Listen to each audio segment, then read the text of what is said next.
Whether you're looking for inspiration, motivation, or encouragement, welcome to this freezer meal video where I'll be working through 11 home cooked meals to put in the freezer for a big family. So pour yourself that cup of coffee or tea and let's get cooking, y'all.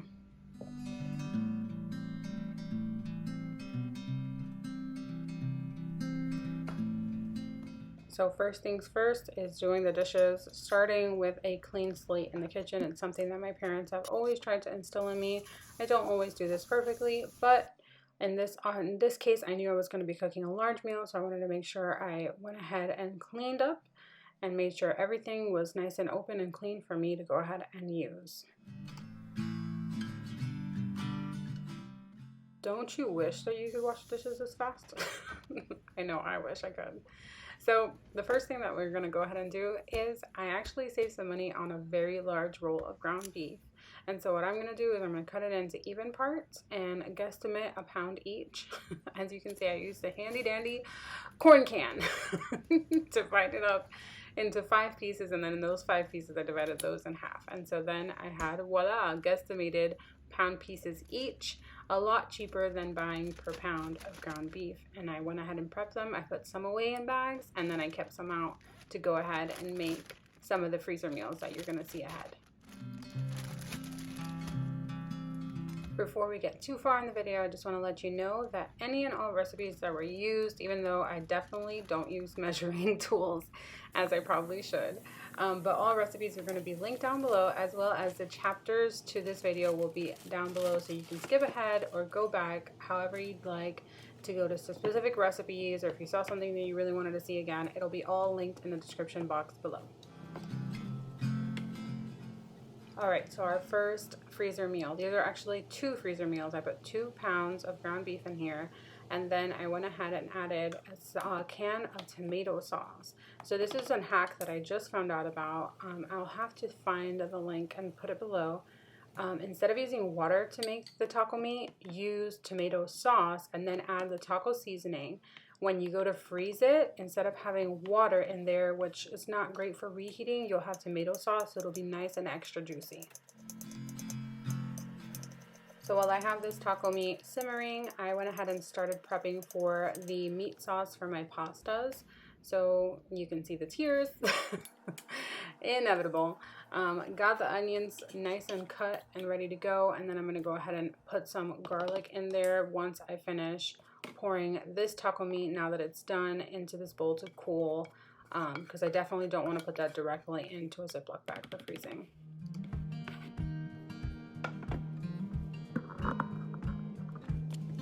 All right, so here we go with the pasta meat sauce. First, you're going to want to heat up some oil. Get your garlic and onion mixture going. I'm linking the recipe down below. It's not my recipe. I follow it roughly, as you'll see in the video. But go ahead and get that onion and garlic to smell nice and yummy on the stove. Open up that Italian sausage meat, plop it in, and then also plop in your 1 pound of ground beef. And then you're going to want to go ahead and brown it all together.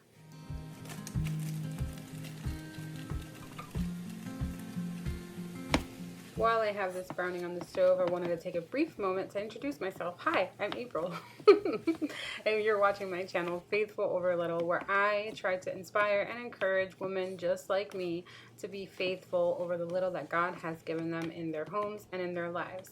So if you're interested in seeing videos on homesteading, homemaking, homeschooling, holiness, and all of the above, hit the subscribe button down below and that notification bell so that they will let you know whenever I have a new video available, which I should have new videos twice a week, once on Wednesday and once on Friday, as God wills. Alright, so as you can see, I added a large can of crushed tomatoes in, and I'm adding 2 cans of tomato sauce and 2 cans of tomato paste into the mixture, which I ran out of space pretty quickly in the saucepan, so I had to switch over to my large one. But I'm still okay with doing that because I like to brown my meat evenly, and I don't think I would have been able to do that in my stock pan, or at least not as evenly or easily.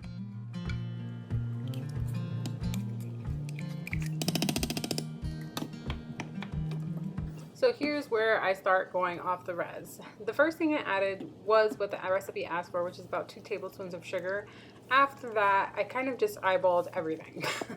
So I added salt, I added Italian seasoning, parsley, and then I will then continue to add some oregano that I had preserved from my garden, which I'm so excited about. My mom has this enormous oregano bush in the back, and I was able to get some oregano powder out of it.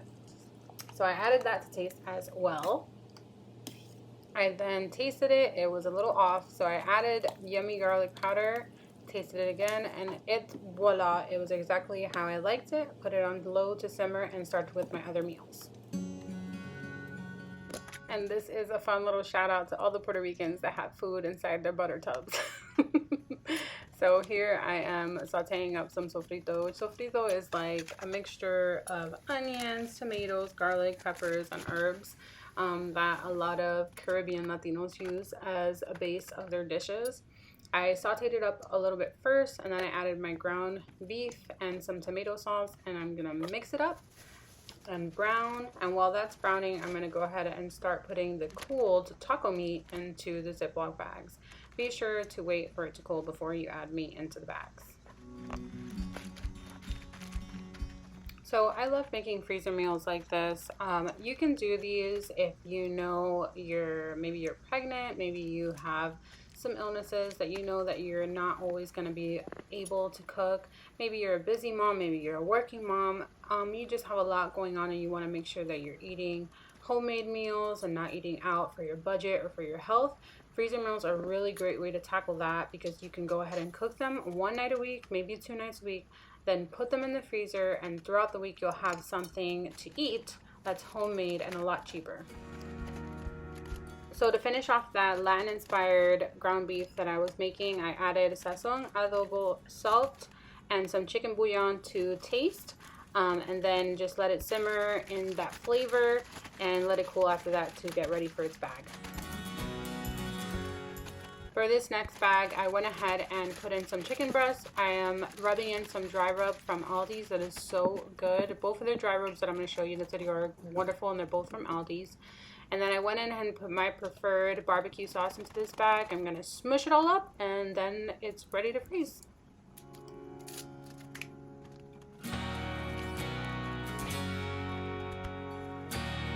Pro tip. Invest in a permanent marker. You're going to want to label your freezer meals so that you know what they are, if there's any preparation afterwards that you need to be specific about, and when you froze them so you know when it's still safe to eat by.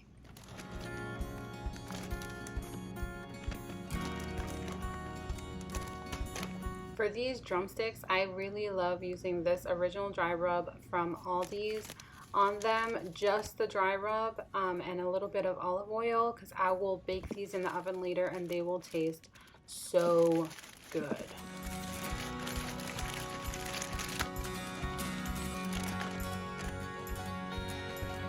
In this short amount of time in this video that you spent watching, we have prepared together 3 pasta meats. We have prepared 2 taco dinner meats. We have done 2 Latin-inspired meats and 2 chicken meats.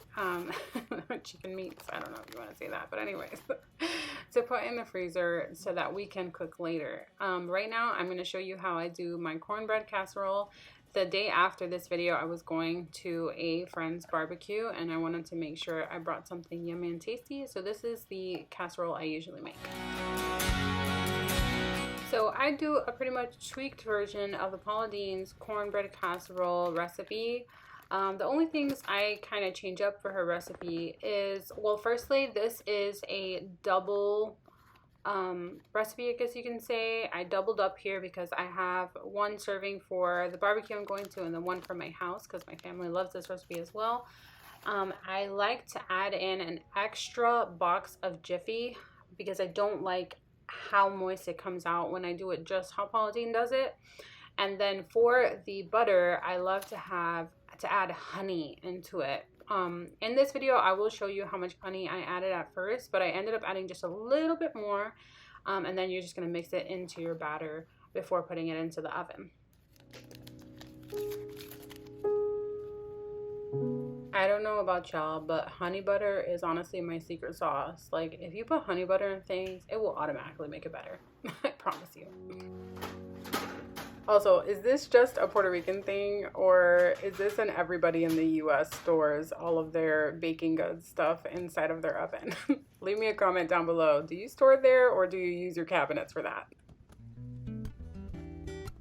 Alright, so this is how it looks when it comes out the oven. I do bake it for the first amount.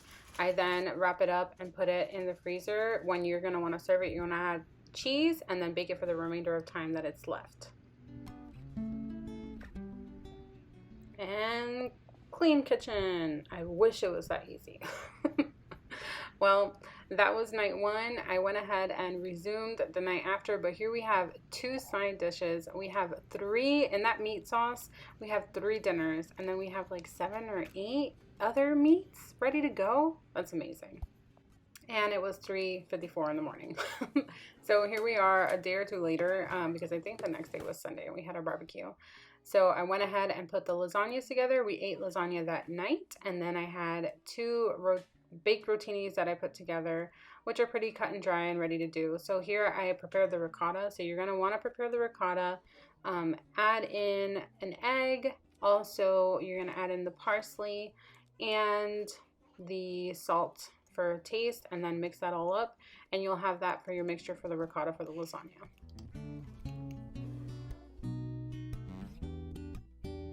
So putting together your lasagna, you're going to want to put about a cup and a half of the meat sauce on the bottom layer, followed by your oven ready lasagna, your ricotta cheese, and then mozzarella, and then repeat until you finish.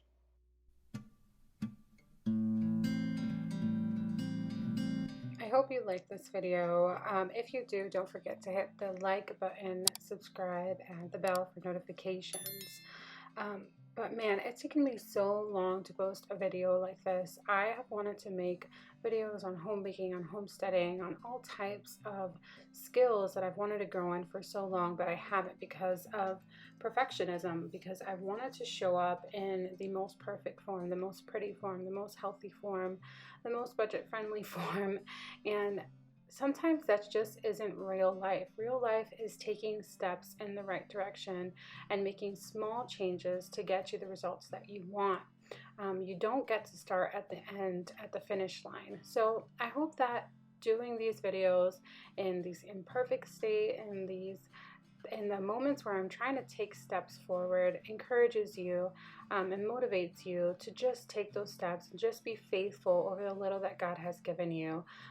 We don't have to be perfect. We just have to be faithful.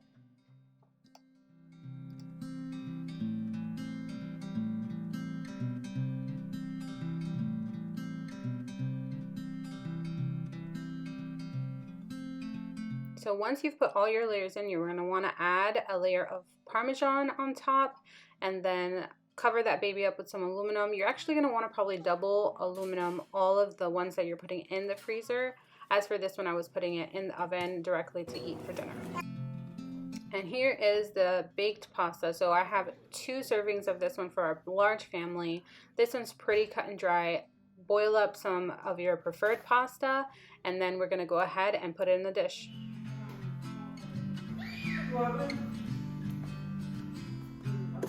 I had to keep the audio in for that one because that was just too cute. That was my little brother that's not so little anymore playing with my daughter.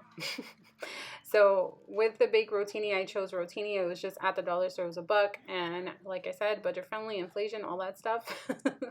So I just put on the meat sauce on both, Parmesan into it, mixed them all up. And at the end, you're just going to want to layer with mozzarella and Parmesan and cover with aluminum.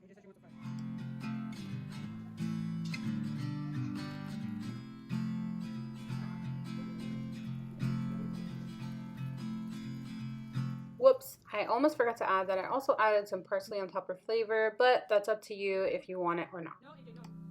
No. Well, we are rounding out my first freezer meals video. I hope it encouraged you to get in the kitchen, to get some freezer meals done. It will make your life so much easier in the long run. After this video that I recorded, I was actually able to get in the kitchen and make dinners so quickly, especially with 2 toddlers. It's helpful. So I hope this encouraged you. Like the video, subscribe, and I'll see you in the next one. Till then, continue to be faithful over little friend. Bye.